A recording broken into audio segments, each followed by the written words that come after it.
Thank you so much, everybody who came tonight. We're really excited to have this kind of an event. We're excited to have these panelists here. My name is John Keenan.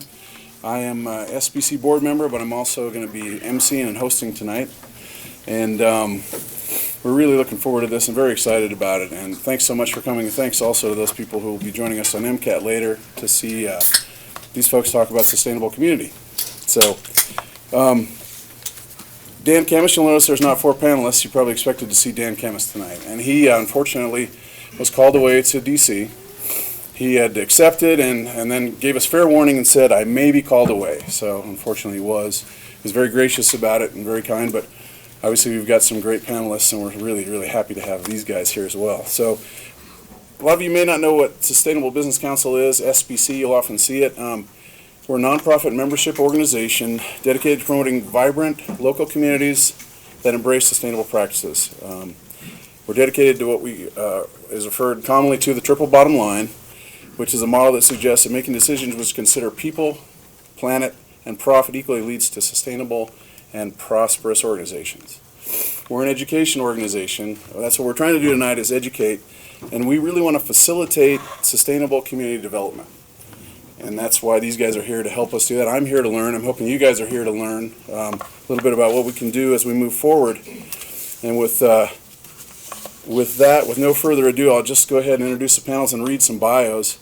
And then we're going to ask a question of each of them to tell us a little bit more about how they came to their own sustainability models themselves. So you all know probably Mayor John Engen. He became Missoula's 50th mayor on January 3rd, 2006.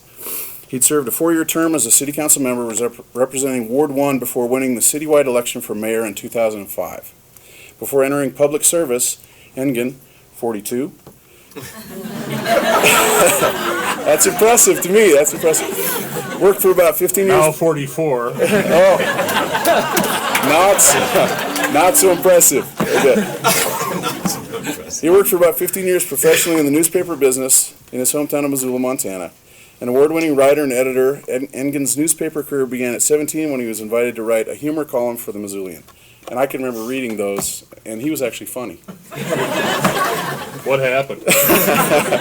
He's managed a media division for a Montana retail chain and most recently operated his own advertising, public relations, and publishing company, Engen Creative. In addition, he co-owns a travel agency with his wife, Tracy. A Missoula native, Engen graduated from Hellgate High School and the University of Montana, where he earned a bachelor's degree in journalism.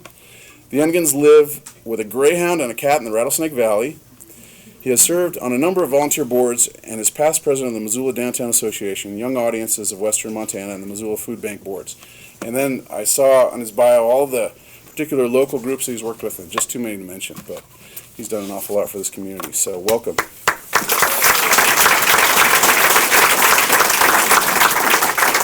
Here's another age thing. Mike Cadis, welcome.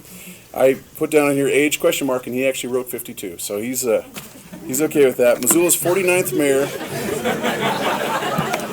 was elected. How do you deny it? Was elected as mayor by the city council in September '96 to complete the term of the previous mayor. Mr. Cadis went on to win the citywide elections for mayor in '97 and 2001.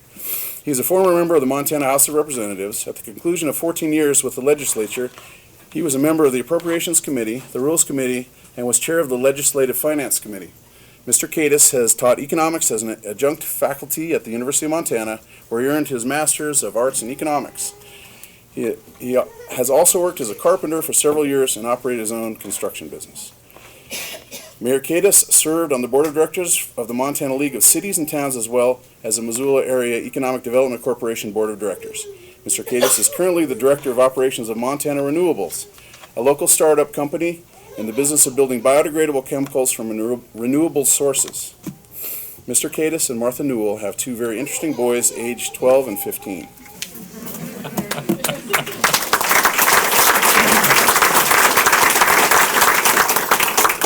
And as I was getting ready to do this panel, I talked about each of the panelists up here to different people, and something that was mentioned several times is that local Missoula folks were just so thrilled that you were a carpenter at some point in your life. They thought that was one of the more interesting things.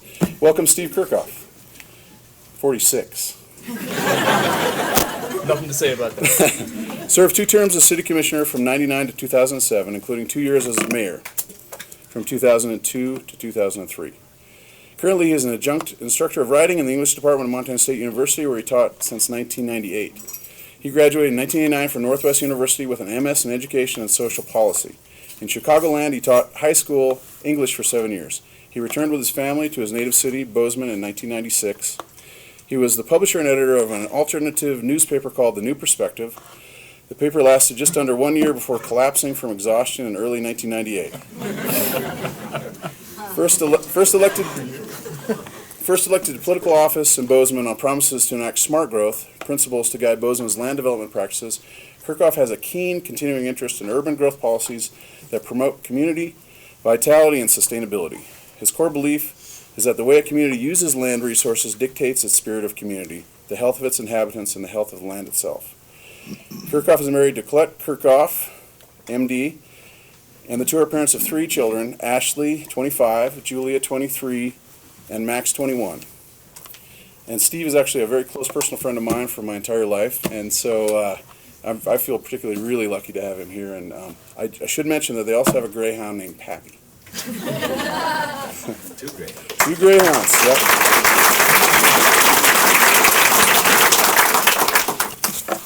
So one question, and a quick question really for all 3, and I want to start with Mayor Engen first.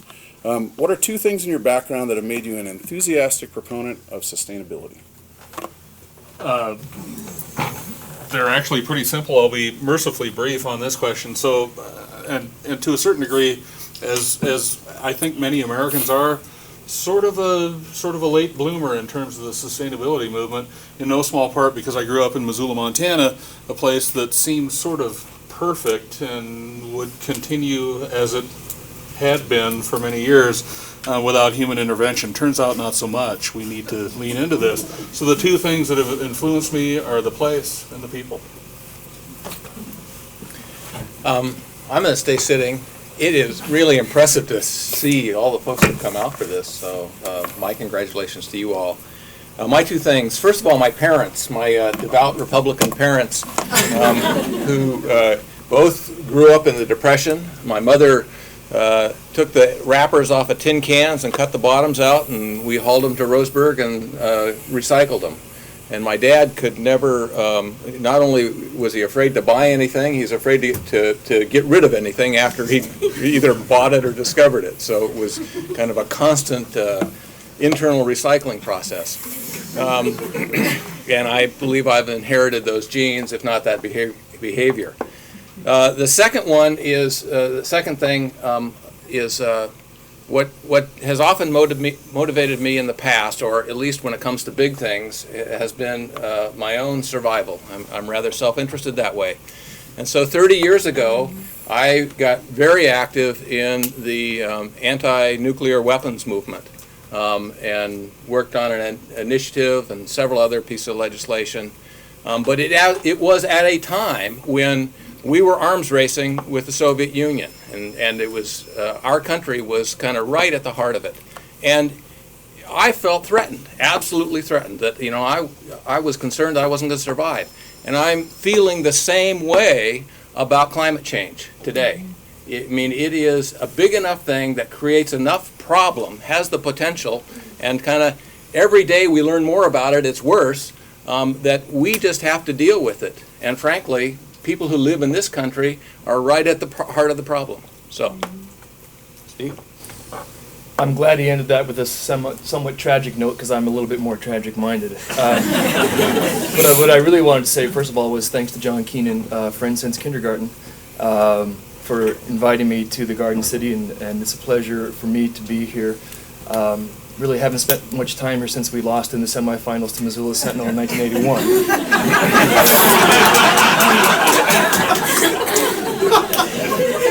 some things you remember in spite of yourself, but it's a great turnout, and it looks like a wonderful crew, and I'm definitely going to bring back news of this night and SBC to your cohorts in Bozeman, because I think we could use you as a stimulus to do some of the same things here.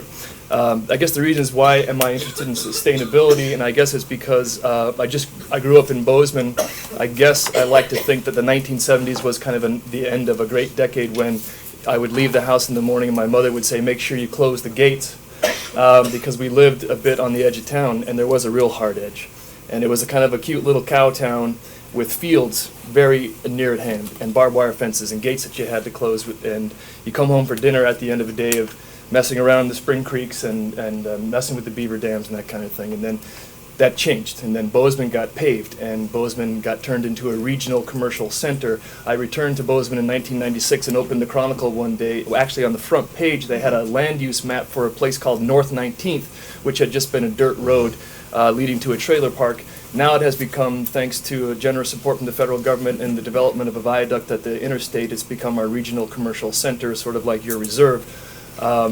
When I was looking at that and I overlaid that map onto what Main Street was, it occurred to me that we were planning to build 4 times the commercial on North 19th, 3 miles from downtown, as was provided in our historic core, what I thought was the heart and soul of the community. And so it's land use that really got me motivated to start getting into politics and to think about how we can better use land resources, how we can conserve it, how we can thereby conserve energy, keep the water clean, keep the air clean, and develop communities that people actually have a fondness for. Because my belief then and still now is that what we build we don't really like, but we're told that we do, and so I think we're building something of a dystopia. And so my notion is that through land use and proper land use and good discipline of what you're doing with the land, you can actually bring back some sanity to our communities, and that's why I'm in it.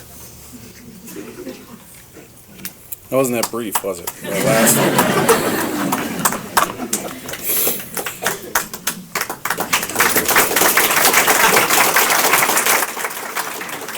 I should mention that there's many people, including me, that really feel like he has more of a future in politics, and we're trying to encourage him, nudging him in that direction. So with Chemist gone, one of the questions that we wanted to ask Mayor Chemist was sustainable housing, what sort of models work, which since he bowed out, we thought, do we leave that question in? And of course, anybody that asks is like, housing leads so much of everything sustainable. So we're going to leave that question in, but I'm going to ask, rather than have one individual lead it, well, actually, we'll have Mayor Engen lead it, but I'm going to ask each panelist to chime in if they want to on this particular question, starting with Mayor Engen.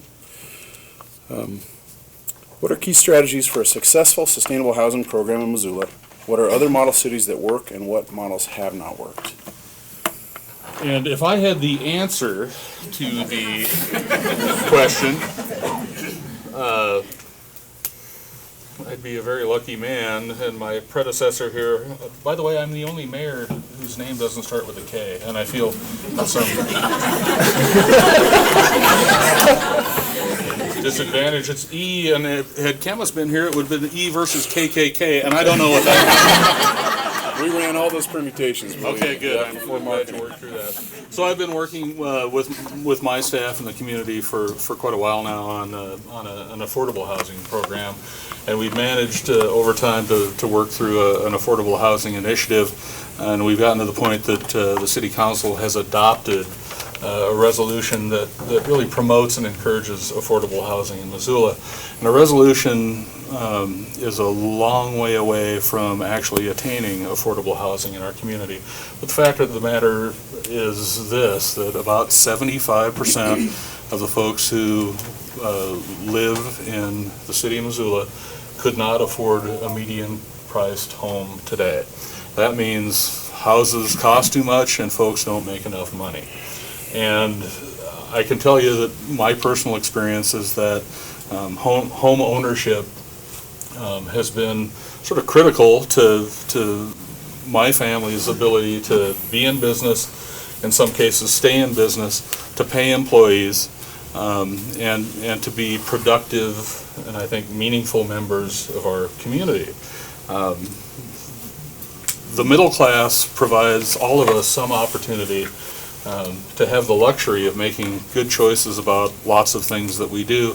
And a lot of folks, because they don't have access to safe, affordable, decent housing, don't have that opportunity, and we're missing the boat if we don't support our neighbors.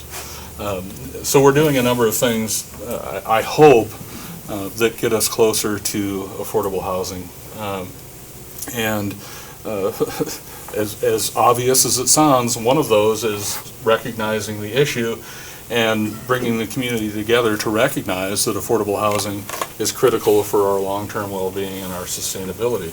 And it doesn't matter whether you own or rent. Well, it matters a little bit, but you know, if we have folks who don't have full bellies, good health care, a safe, decent place to live, and transportation, we don't have the community that I think we all deserve to have. So housing is a critical component to that. I don't know if there are model cities.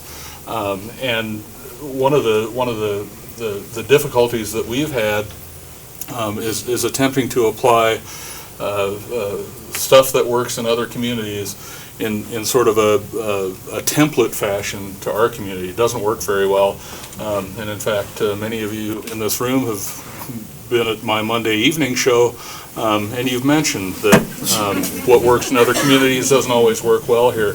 So what we've had to do is make some adjustments. The fact, however, is that we're not so unique, and we can learn and grow and steal great ideas from other communities to make some things work. I have a lot of hope for the community and our shot at creating some affordable housing. Oddly enough, today's economy creates more opportunities than I think some of us imagined we'd have.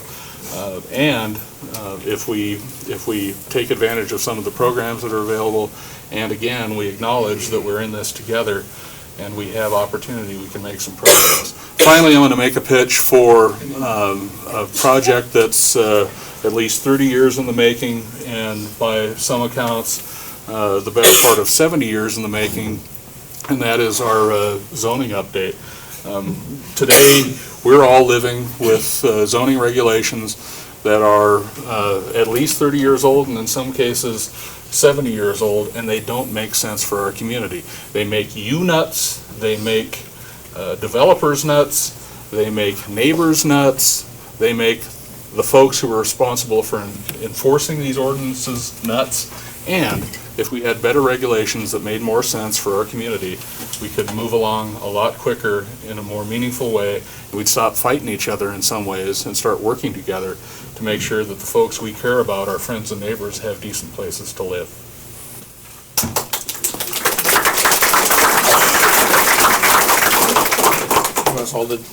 If you want to stand or sit, doesn't matter, but yeah, I'd like you to respond if you would. Okay. Well, you know, considering all those nuts, you know, it really, in a lot of ways, is the heart of your programming as you manage your Monday night tragicomedy. See, I was there first. he's not running for anything, so he gets to say whatever he wants.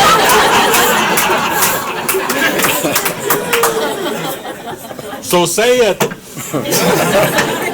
I did it when I was running. I still got away with it. Kinda. Of course, then I stopped running. Maybe because of what yeah, well, anyway. So I think I want to do at least a brief definition of what I think sustainability is, because I think it's important for kind of how we think about this. But for me, sustainability is something you can do for a long, long time. So you have to, whatever it is, you got to be able to think about it in whatever context it exists, that it can go on for several generations of whatever that context is. And I think with housing, the heart of the issue for me is not so much houses, but actually forms, like the notion of rural. What is rural? In my notion of rural, 2 dwelling units per acre is not rural. 4 dwelling units, not rural. 1 dwelling unit per acre, not rural. 1 dwelling unit per 5 acres, still not rural.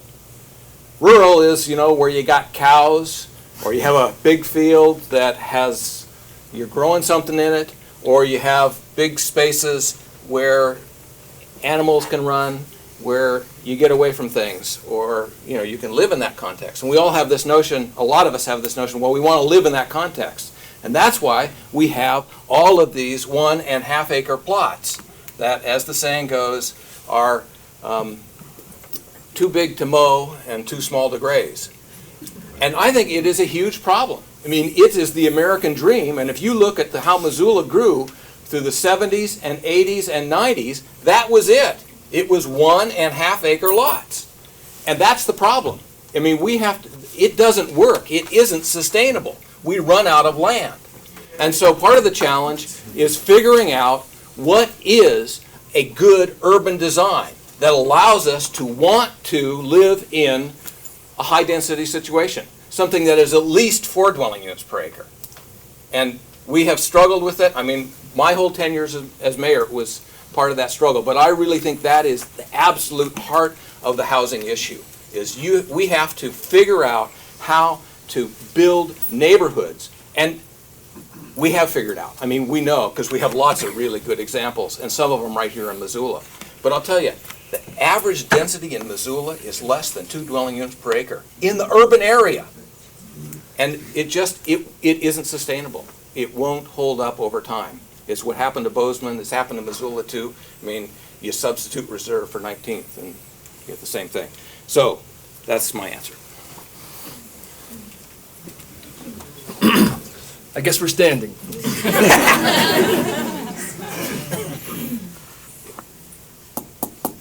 Wanted to say something funny to help Mayor E. feel more comfortable, but nothing comes to mind. He'll have to feel uncomfortable. Well, let me help.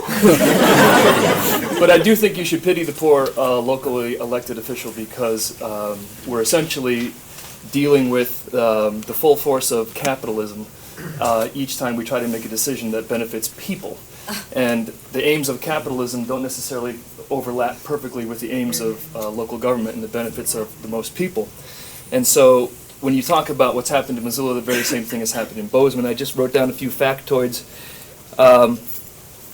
In the year 1990, there were 9,117 dwelling units, whatever, it's attached, duplex, fourplex, single-family houses.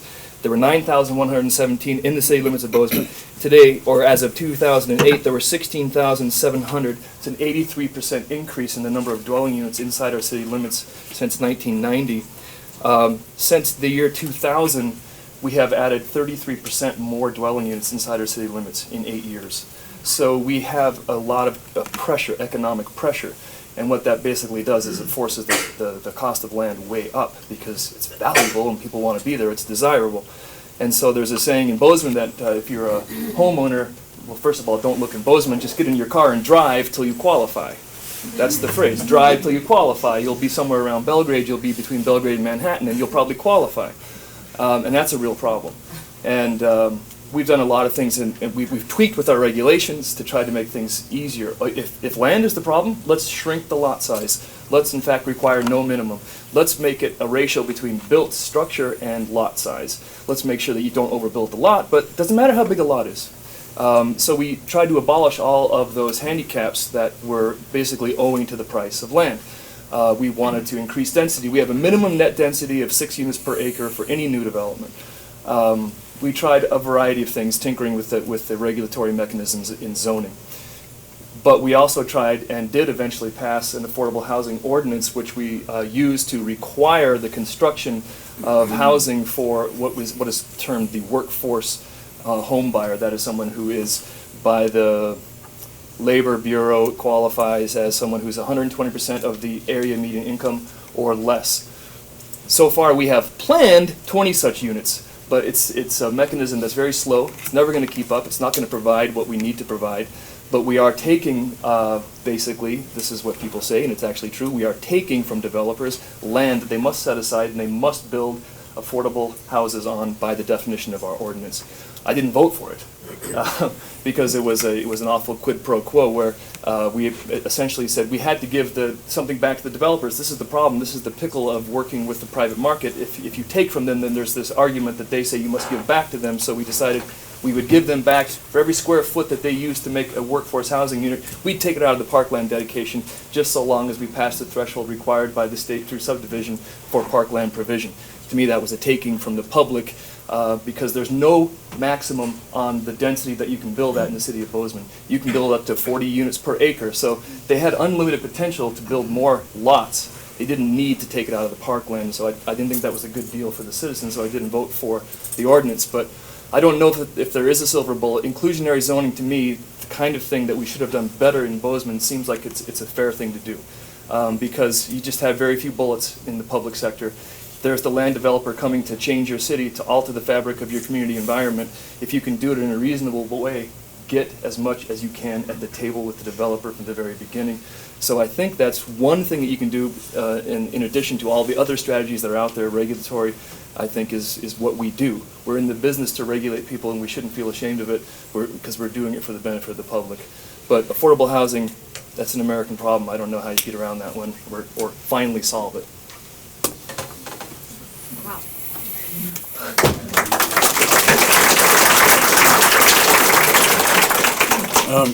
We're going to allow you guys to ask some questions at the end, but really wanted to just tap into the panel a little bit to give us a little bit of a clear idea of what they're hoping that we move toward in terms of sustainability. But I'm sure I know there's plenty of people in this room that have a lot of knowledge on these particular programs, and hopefully we'll have enough time to get to everybody's questions. So I'm going to move on, though, to Mayor Kadis, and he's going to lead this next one, which we consider to be important as well in a sustainability model in our community, and that is Mayor Kadis. What key strategies are there for renewable energy or energy efficiency projects in Missoula?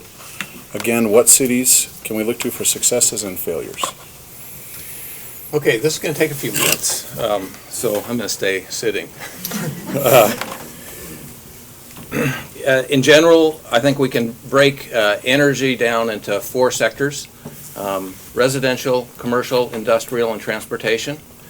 And they, are very roughly a quarter of the total consumption of BTUs each. Very, very roughly, but that's all we're going to talk about for the moment. We have, I think we've been on some really bad trends recently. We just talked about housing. I think the way we do housing is one of those bad trends that has huge contributions to the amount of energy we use, both in terms of how we space our houses. If we space them big lots, what that means is there isn't enough commercial concentration to justify neighborhood stores. 50 years ago, Missoula had over 100 neighborhood grocery stores. And you couldn't count the grocery stores on, you might be able to count them on one hand now. So a huge shift, and part of that is because they can't survive because all of the housing is built on these big lots. And we also, for years, we didn't require sidewalks to go in. And so, try to walk to the grocery store without a sidewalk. There's just all kinds of things that kind of work against conservation when you do big lots. With respect to transportation, I managed to kind of catch these numbers earlier. VMTs are vehicle miles traveled. So from 1995 to 2005 in Missoula, the VMTs, vehicle miles traveled, increased by over 6% a year. Yeah, well, so what? Well, the population increased by less than 2% a year. So that means for any given person or any given household, they're increasing their driving by 4% a year. Why would you have to increase your driving 4% a year? You're not getting any more food. You shouldn't be going to work any more often. You shouldn't be going to school any more often. I mean, it's a symptom of our lifestyle that we think we have to drive every place. And to a certain extent, we built ourselves in a way that we do have to drive every place. But those are astounding numbers, and it's really problematic. So, what do we do about it? Well, I'm going to get to that later. But One of the things, we had a wonderful little experiment this summer and fall when gasoline went to $4 a gallon. Now, the economic theory says that as prices increase, use will change or decrease. And did that happen? I think it did. To a large extent. I mean, I noticed that people weren't driving as much, were driving slower on the interstate. I practice this myself, and I own a Prius, so I had less to save than everybody else, but I still did it. But I think price does have an impact, and so we need, as a society and a community, to be thinking about pricing. One of the big problems, as evidenced by climate change with energy pricing, is that we have externalized many of the costs. We don't include in the cost of petroleum or of electricity or of any of the other fuels we use the impact of using those fuels on the environment. And we have to begin doing that. And that's either, there are lots of different ways to do it. You can do it with a carbon tax, or you can do it with a cap and trade system. And finally, because of a new administration, this country is talking about a cap and trade system. They can't bring themselves to talk about a carbon tax because the phrase ends in the word tax. So that won't happen. But a cap and trade system will be of great value. But there is pain in that for all of us. It means we won't be able to keep doing the things we've been doing. Duh, that's why we would do it. It's to discourage us from doing the old stuff. So it's a good thing. But it means that things are going to change. It means that prices for some of the things that we are used to now are going to be higher. We're trying to get to the point where we're actually paying the real cost of using those things. And, we have a ways to go till we figure out what that is. When you start thinking about what does a 2% increase of carbon dioxide in the atmosphere mean? Or, let's say methane, which is 30 times as damaging as carbon dioxide. So, I think what it amounts to, though, then you have personal choices and collective choices. And so in personal choices, I think, price changes can help us change how we make personal choices. There are lots of other things that can help us make those changes as well. We can decide, I'm going to use less. And so, some of the personal choices I made is I went down to Ace and I bought this cute little meter that you plug into the wall, and then you plug your appliance into it, and you see how many watts it's using, your appliance is using. And I had the suspicion that this 20-year-old freezer that has been down in the basement and been plugged in for the last 20, it's actually a 22-year-old freezer, and it's been plugged in for the last 20 years because we bought it used, that it was, every time I went in the basement, it seemed to be on. And that thought, well, maybe it's using energy.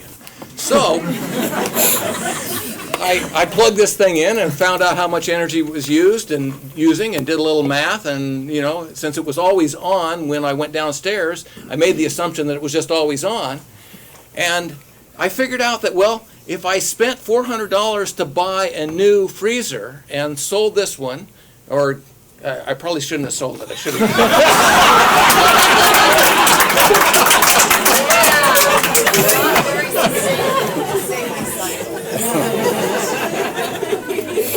I reduced our electricity bill by 25%. One appliance.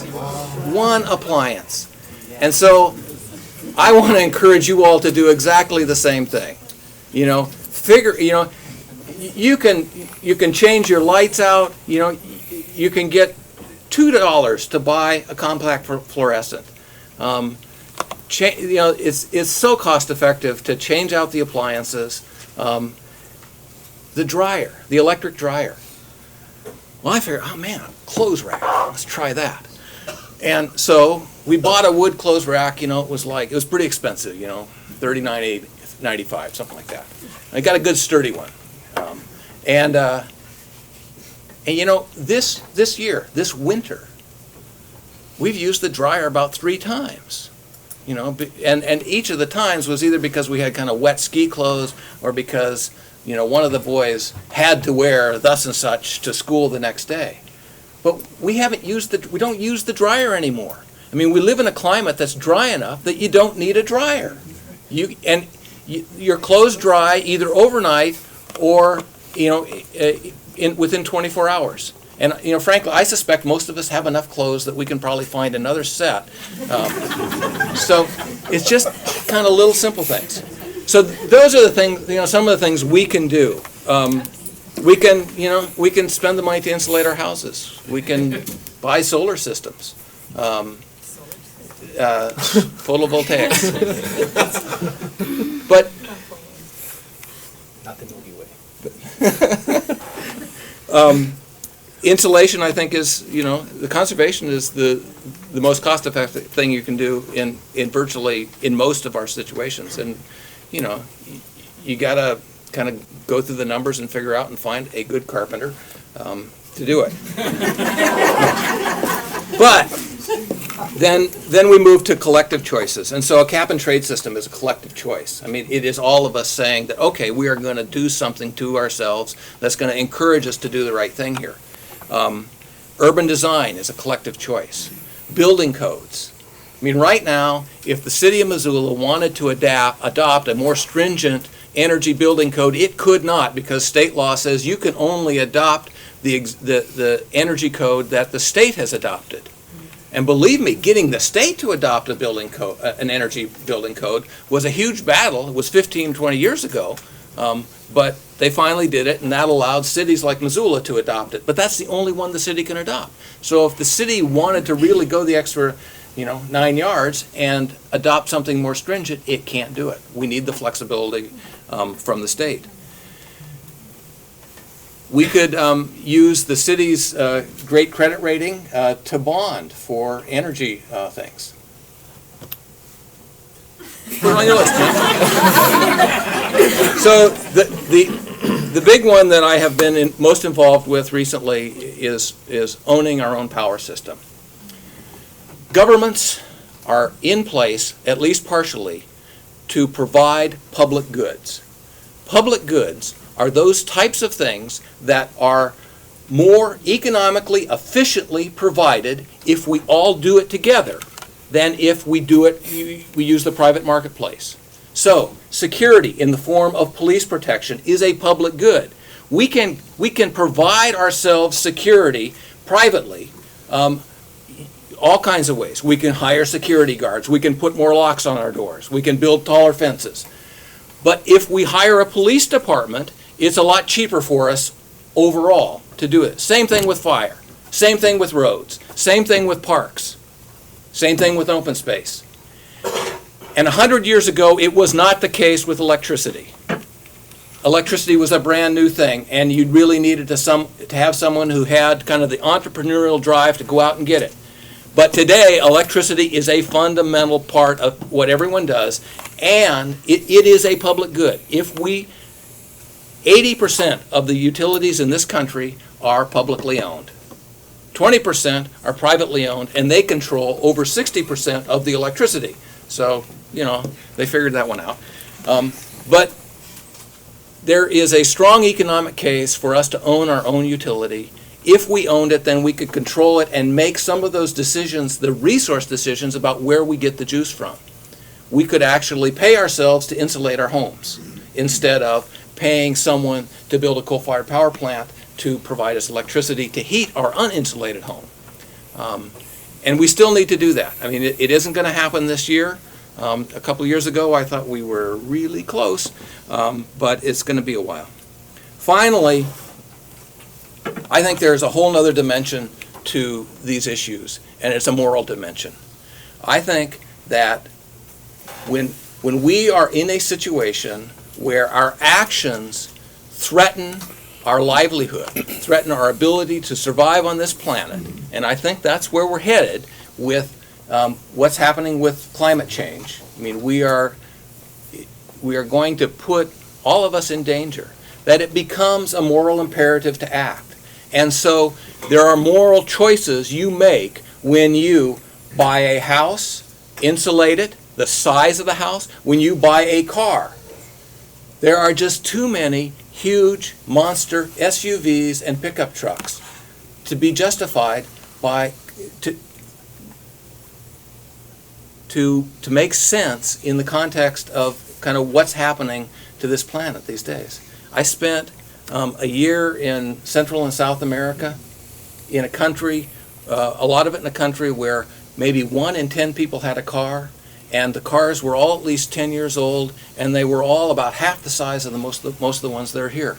And it wasn't the best situation, but people survived and did reasonably well under that context. And we have to change kind of how we think about kind of how we get around, but kind of how we define ourselves. I mean, do I have to have a really big rig in order to be kind of the guy I've got to be? And I don't think we can afford that anymore. Thank you.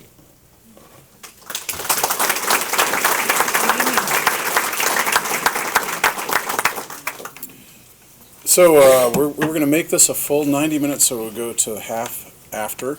And we wanted to leave enough time for questions, so we want to just shake it a little bit and kind of loosen up a little bit. We got Steve Kirchhoff, a question for him, and if everybody's ready, I'll just fire away on that one. Ready, Steve? Sure. Since Bozeman adopted the Mayor's Climate Protection Plan, as Missoula has, what are the action steps that have been taken and what's working? Feel free to cite energy, transportation, housing, business efficiency. First of all, don't need a dryer. It's my take-home message. And maybe I found a buyer for that freezer in the basement. The question is about what the city of Bozeman is doing, and I stopped being an elected official in the city of Bozeman about 14 months ago or something like that, 15 months ago. But I recently just spent some time with the Director of Public Works, and I don't know if this is all that interesting to you, but I have a list of things that the city of Bozeman is doing. I thought it was interesting. Several years ago, we adopted the U.S. Mayor's Climate Protection Agreement. And what that requires is that local communities start taking some actions to achieve greater levels of sustainability, both in their own operations and also encouraging it among their citizens. The first step that the city of Bozeman has taken is to draft the Bozeman Climate Action Plan, and this is the plan that really applies only to city operations themselves.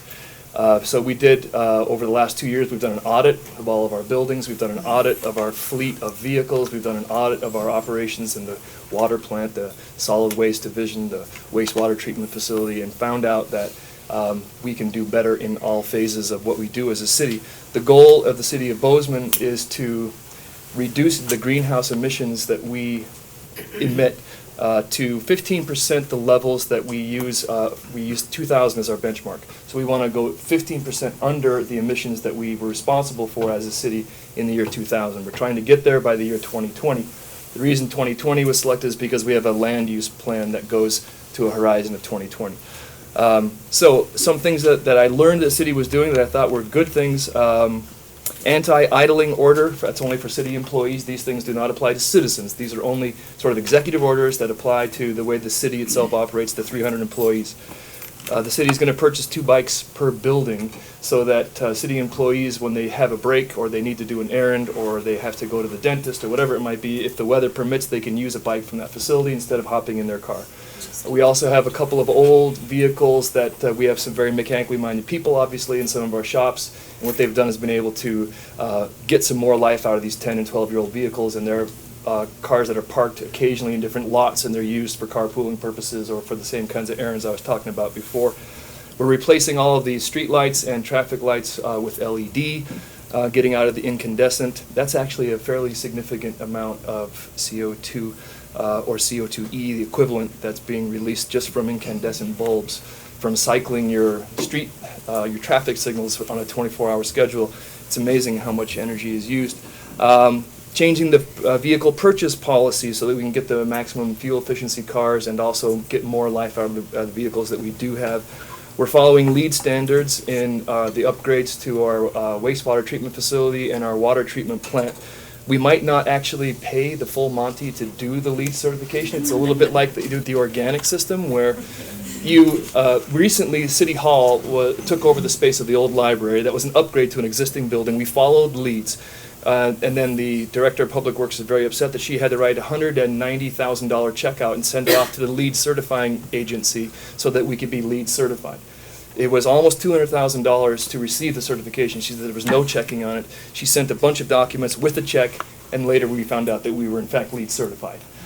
So if there's no difference between following leads and getting the certification, we might not pursue certification in the future, but still follow those practices. We have, on our water treatment facility, I don't know where Missoula's is located, but there's a tremendous amount of vertical fall from where the water originates and where it's actually treated at the plant, and so we're going to try to get turbines to be self-sustaining, at least in the lab and some of the operations at our water treatment plant. We've been capturing methane waste from the biosolids at the wastewater treatment plant for years and heating the lab and the administrative building there. We hope to have a wastewater treatment facility as good as Missoula's very soon, in which case we would dewater our waste and we'd have fewer solids, and those would not be taken in a truck and then moved to be injected into farmers' fields. And we consider that to be a net reduction in CO2e because we're no longer moving waste from one place to another, we're just having better waste. You see our fire station we just built, the library and the city hall, all were LEED certified. The next phase is we're going to try to educate the public as much as possible so they are at least knowledgeable of ways they can get tax rebates and they can get federal help to do these kinds of things that Mr. Case was talking about in terms of photovoltaic and wind and recapturing water and replacing higher energy efficient windows, that kind of thing. We want to increase the funding for our streamlined bus system. We finally got a bus system in Bozeman. It's been operating for 2 years and it's running at almost capacity, which was something a lot of folks in our community didn't think would happen. But people ride the bus, they ride it all the time. They ride it over the hill. A lot of people are getting cheaper housing in Livingston, so they live there and they work in Bozeman. That bus goes 4 times a day. It's full every time. We need more money so we can have more routes and more buses. Let me see what else. We also, whenever we have a city function, we stopped purchasing bottled water. We didn't want to use taxpayer money. And I might be in trouble here, or maybe the city of Bozeman is in trouble because it says in my booklet that the city adopted a building code that ensures building construction within requirements of the International Energy Conservation Code. That's the one that. Oh, that's the state, okay. So it's not so great. I don't know what that means about the rest of these items. It's better than not adopting it. Yeah, That's your absolutely. choice, is to not have it or to have it, but you can't go any farther. Right, and those are the kinds of things we're doing. The next step, like I said, in the next 12 months, we also created an Office of Sustainability. We have a half-time position. Sustainability officer does sustainability work, and also half of her time she spends writing grants. So we are going to use her, and we're rely on her heavily for the next phase, which is, like I said, the education and outreach into the community, participating in all kinds of events where we try to just get this buzz out into the community. It is kind of remarkable, I think, that leadership means something, that when you see the city leading by example, it's significant. When you talk about things, they have a tendency to happen later. I don't know if that's magical thinking, but I think it does make a difference. And so the next phase that we're going to embark on will be that community outreach. And those are some of the things that the city of Bozeman has been doing for sustainability. Awesome.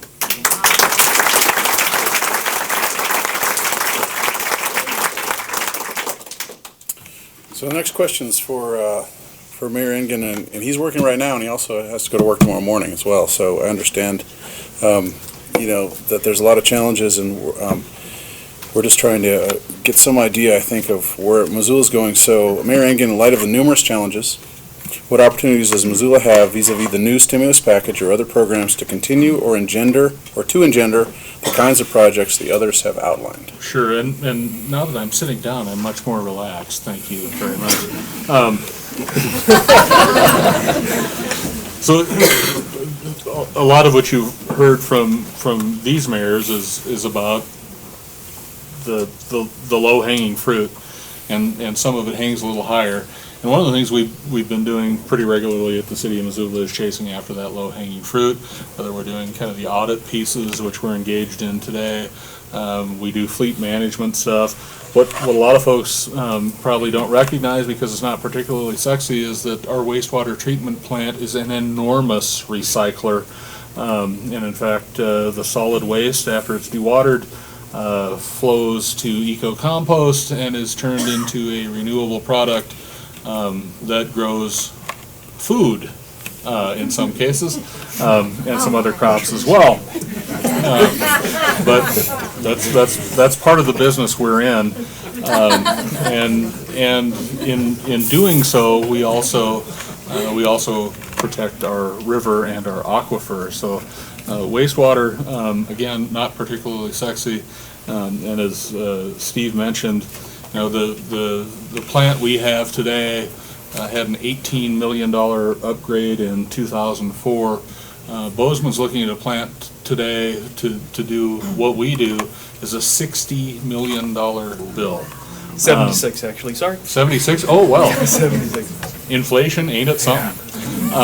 So, I mean, we have some advantages there, and we're grateful for those. I had the privilege of serving as a city councilman while Mayor Cadis was in office, and spent a good deal of time supporting his efforts, along with a number of other Montana municipalities, to acquire the distribution system from Northwestern Energy. We believed then, and I believe now, that public power makes a tremendous amount of sense. Our opportunities to get there may not be as good as they were, but they ain't bad either. And as time moves on, I think we need to continue to think of that as an option. So the specific question here deals with economic stimulus and how the Recovery Act may play out in Missoula or in other municipalities. And it's interesting, this afternoon I had a city club meeting, and representatives from the congressional delegation and Tony Preedy from the State Department of Commerce made themselves available to answer questions about economic stimulus. I believe there are lots of opportunities, some of which we are simply going to miss. And I don't mean to recycle headlines for you, but I was in Helena 2 weeks ago, standing in front of the Transportation Commission, talking about the roughly $211 million that came to the state of Montana for transportation projects. And I tell you, almost every one of those dollars went to paving a road somewhere, and some of it went to paving, well, a lot of it went to paving roads that weren't here. And I really believe that, as you've heard from these gentlemen, and as you've come to know, that transportation in the state of Montana, and transportation particularly in municipalities, isn't all about paving roads. We have alternatives, and we have opportunities. Today, Missoula could spend $10 million easily on sidewalk systems, and we'd get a lot of bang for the buck. Not everybody can walk today, but more people could, and it would provide us with tremendous opportunity. That stuff isn't on the table in the Recovery Act. And I think in no small part because of the timing, and at some point, if we have another opportunity to talk, we can talk about the subsidy for the single occupancy vehicle. And I happen to be a driver of a single occupancy vehicle almost all day long, but I feel guilty, and I should. And more, as Mike suggests, that's not the choice that we're going to be able to make. And today it's a choice, and at some point it won't be. So we need to come up with some other systems that make more sense. There is good news, however, out there, ranging from a bump that we received not only through the Federal Recovery Act for our Community Development Block Grant Program, which I believe is the most efficient way that federal dollars come to municipalities.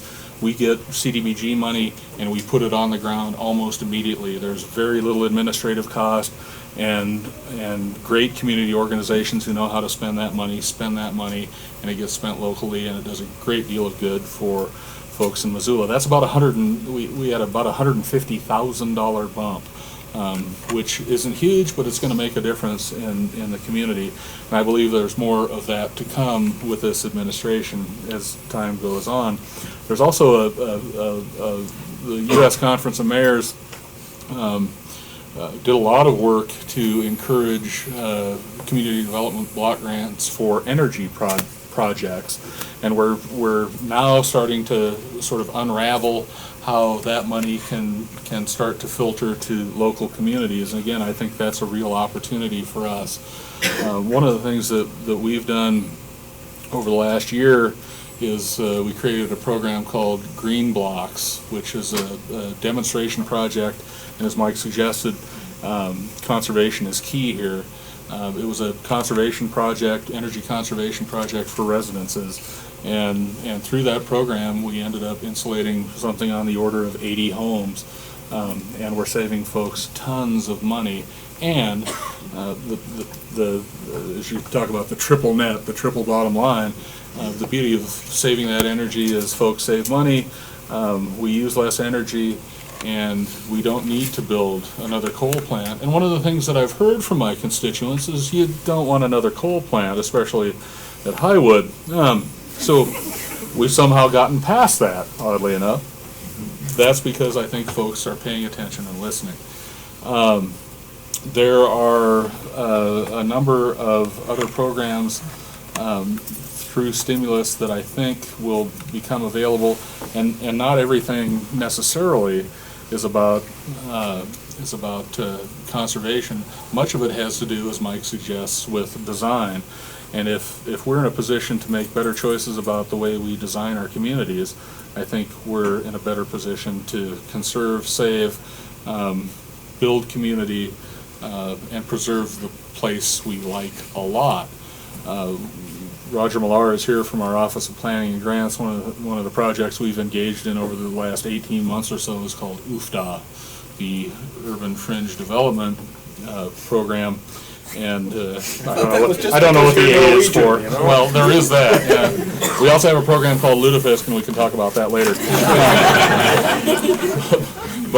But in many ways, it's a continuing recognition of the fact that we have resources and investment in the core of our community, and we need to continue to take advantage of those resources and that investment. And again, I think some of these federal programs will provide us with some opportunity. I'm much more interested in the Q&A than in hearing myself talk longer. So. This actually went faster than we'd anticipated, I think, because we didn't have a fourth panelist. So they would be thrilled if we were out of here by 7:30, and it's the top of the hour right now. So I'm gonna start with a 15-minute Q&A, and if we need to go further, we can certainly do that. Gentleman in the back. One of the collective decisions that Missoula will take in the next year that will have a lot of impacts on land use and transportation will be Russell Street. Currently, the planning is underway. A preferred alternative is being looked at, has been endorsed by the Montana Department of Transportation. And I'm curious where especially Mayor Diaz and Mayor Hagan come out on this. But right now, the preferred alternative is to put another 5-lane road that will be about as wide as Reserve Street through the middle of town. That will demolish a number of homes and businesses south of 3rd Street. And will probably be traffic inducing. Nobody knows for sure based on gas prices and all. But it just seems like this is something going back to the 70s and 60s and 50s, the kind of planning that you were saying we need to move away from. So in the next 6 to 7 months, we'll probably see a decision come down on this. And I'm curious where you would position Missoula in regards to this, because another alternative has been proposed, called 3+ to have a wider road leading off of the bridge at the river, and then narrowing it down so it'll respect the neighborhoods as they connect between 3rd and 14th Street. So I wanted to hear where you'd come out on this. So if there's a way to unload that question in any way, is that? There was a question at the end of the essay, and I respect that, Jim, and I appreciate your advocacy, and that's part of my job as well. And here's where I think we could be.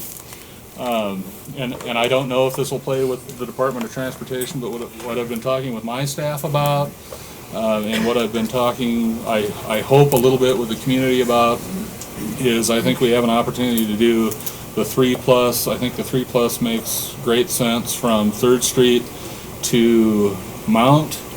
We connect back up with that's at least a 4-lane section, and in some cases a 5-lane section up there. I think we generally preserve the landscape through that relatively short corridor. We provide some opportunity, I think north of 3rd Street to Russell to do a 5-lane section. I think that's going to be more commercial. I hope commercial and high-density residential, if we can make that work. I think that maybe satisfies a larger portion of the community, and that's a piece of what I do all day long, is try to find that balance. But I think we can get there, and today I think one of the critical pieces is that, the old Russell Street Bridge, which is friendly to neither wheeled vehicle or somebody who's hoofing it, and we have tremendous opportunity there. I think we can probably design a 5-lane section that makes some sense there. I think we can do a 3-lane section that makes sense from 3rd to Mount. And if anyone wants a take-home here, if we didn't need today $30 million to get from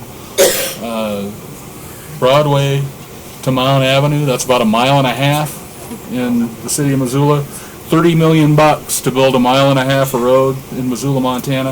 If we didn't need federal dollars to do that, our choices would be much more community-based, and our processes would be much more community-based.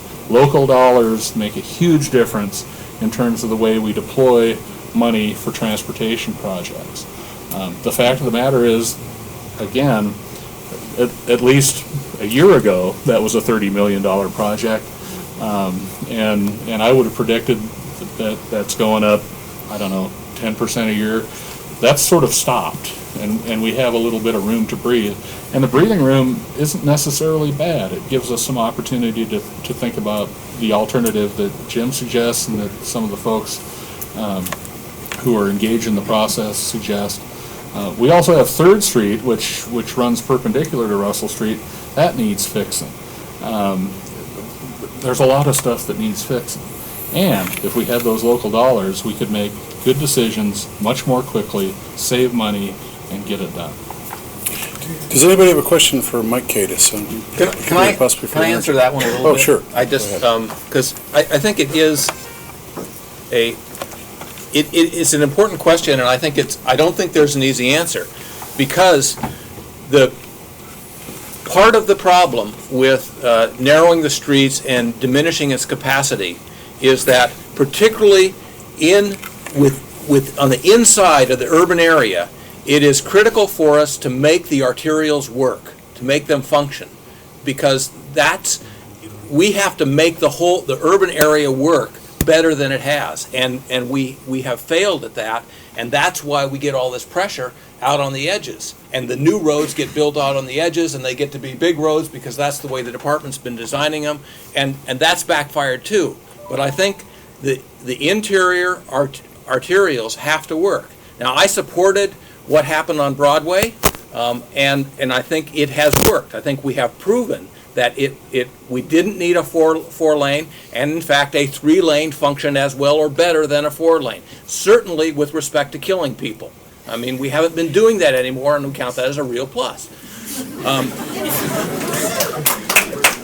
Well, you know, it's not a dead issue, and it's been hotly contested and will continue to be, you know, and you shouldn't have to get drugged through it, you know, for something that works quite that well. But you're hitting it. So,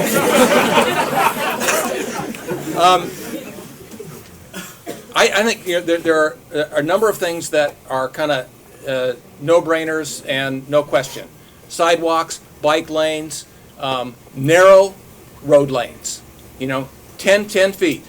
That's it. You know, 10 feet does so much to slow the traffic down. It's what we ought to be doing in virtually every place when we're talking about inside the city. The intersections are always key. The intersections have to function, and I really think, you know, it's time for us to move to roundabouts. You know, I don't think the word's completely in, but my God, you know, every place that's doing them, they work, and you know, it's the way to go. We ought to build the bridge first. You know, that's where the biggest problem is, and it ought to be an Orange Street-like bridge with 4 travel lanes, sidewalks, and bike lanes, and it ought to be a beautiful piece of architecture, and a place that people come to. I mean, bridges can be just like buildings. So, on the question of whether you have 3 or 5 lanes between 3rd and Broadway, I'm still open. I mean, I can see 5 lanes there if you build them the right way. What I really want to end up with there, and I'm talking about a 15 or 20-year vision, is I want a new part of downtown right in that corridor. I want verticality, I want a lot of people, I want a lot of businesses. I think that's what we have to do. That's the kind of design that I'm talking about when I say design is important. That's what we need to be heading for. That's how we're going to deal with growth in this area. So hopefully, we still have some rural places that we can look and enjoy and walk in. Conkle Decatus. All the sustainability stuff is great. Makes our town more lovely to live in. People want to move here.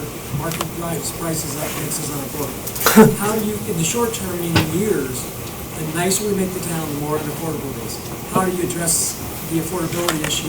Because most of the ideas you're talking about just makes us that much nicer to live. More people move here, prices go up. Well, you're right. I mean, and the real answer, the real quick answer is butt ugly. That's, Missoula, come to Missoula, butt ugly. No, I mean, we obviously can't, we can't do that. I mean, we obviously can't do that, and we don't want to. But I think we have to, I guess I'm not opposed to growth. I mean, I don't think we should go out and try to bring it here. I mean, I think we are in the enviable position of being able to say to people and businesses that if you want to come, that's great. We'd love to have you here, but we're not going to pay you to do it. And I think that has been the municipal attitude here for certainly the last 15 years, and I think probably the last 20. But it's going to happen. It's going to keep coming. And so how we do it is critical. And I'm more focused on kind of. I was just talking about them. All the things are so great. That's why I moved here. We have a lot of amenities. So you're the problem. I knew it. Yeah, you know. What impact on the housing price are willing to make our town that much more sustainable and better to live in? Well, I think there are a number of things we can do with respect to housing prices. I mean, if houses cost $250 or $300 a square foot, God, get a smaller house. Does anybody have a question for Steve Kirchhoff? And it can be about his adorable dog, Pappy, if you want it. Back there. I have a question. It's not about your dog. I was wondering how you initially found funding for the halftime sustainability coordinator and whether you've been able to keep it going with grants or by money saved, if you know. Don't know. I wasn't there when the hire was made, but I think we just increased by 1 the number of staff that we have. Just did it. One in the corner there, yeah. Yeah, this might be kind of a pie-in-the-sky question, but I'm wondering, is it possible to create a public power company as an alternative to Northwestern Energy? And if so, what would it take to do that? The problem is the capital involved in the poles and wires. In order to have a power company, at least in the modern sense, you got to have poles and wires. And there's already a set of them there, and it doesn't make any sense at all to make another set in order to put the first set out of business. And Northwest Energy owns those? Yes. We bought them, but they own them, yeah.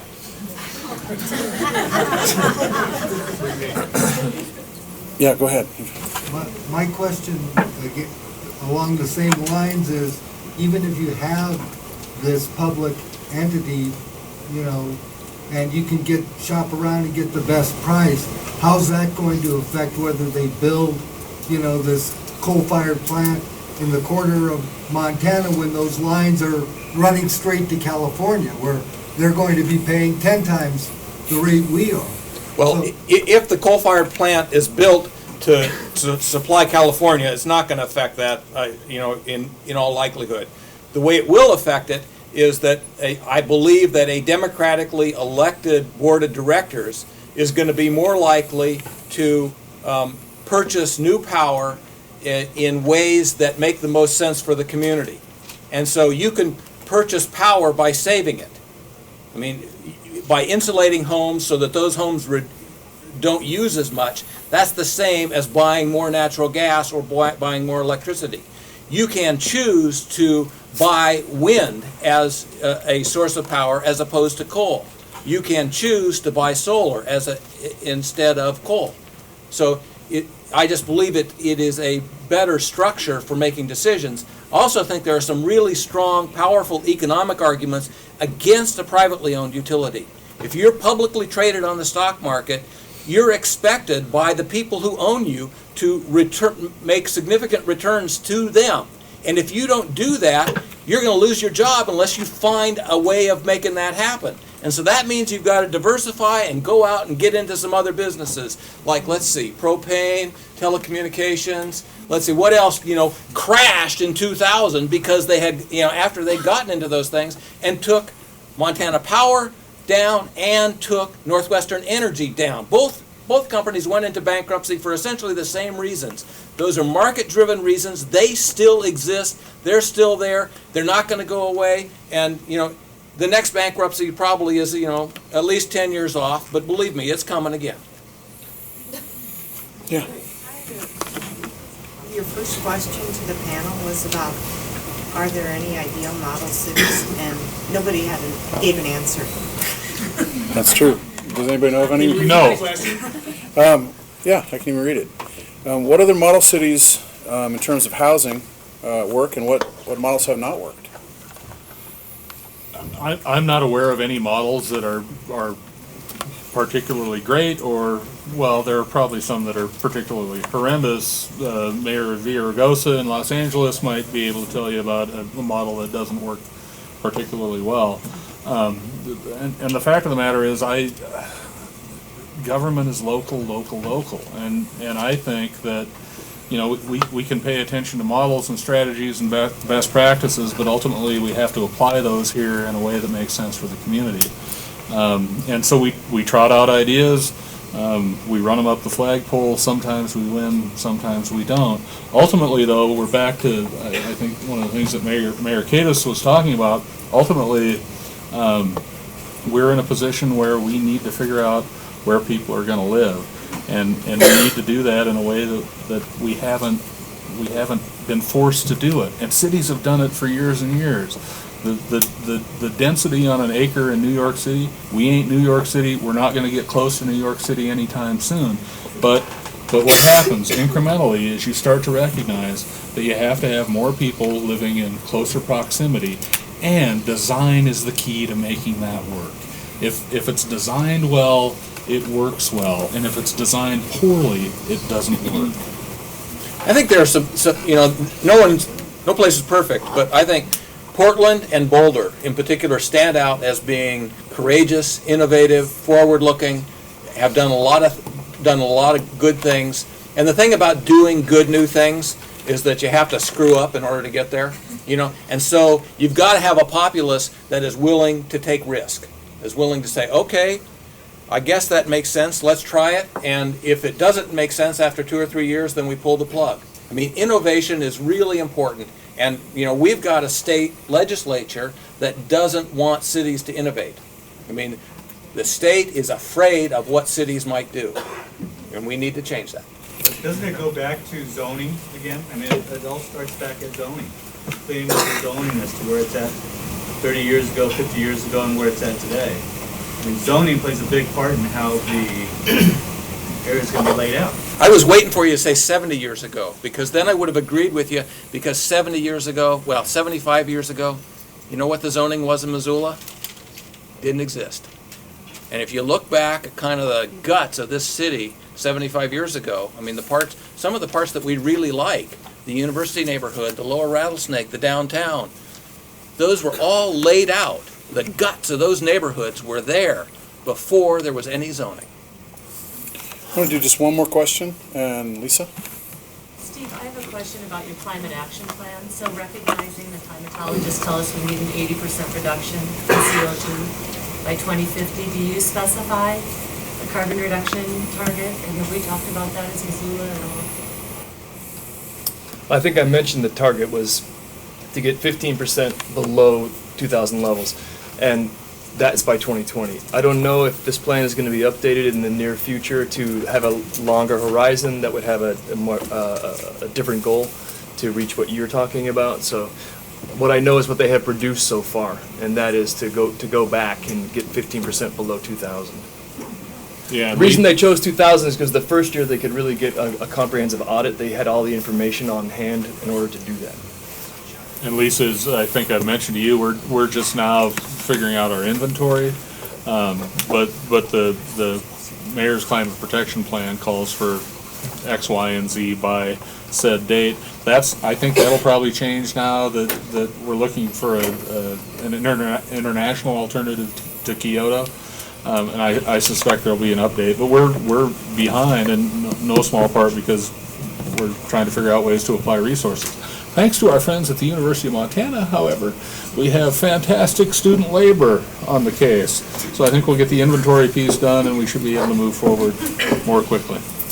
So I want to thank the panelists that came and you just did a terrific job.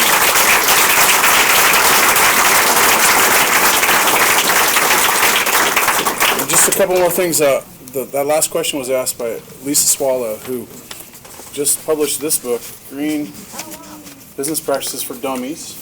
So, where's the camera?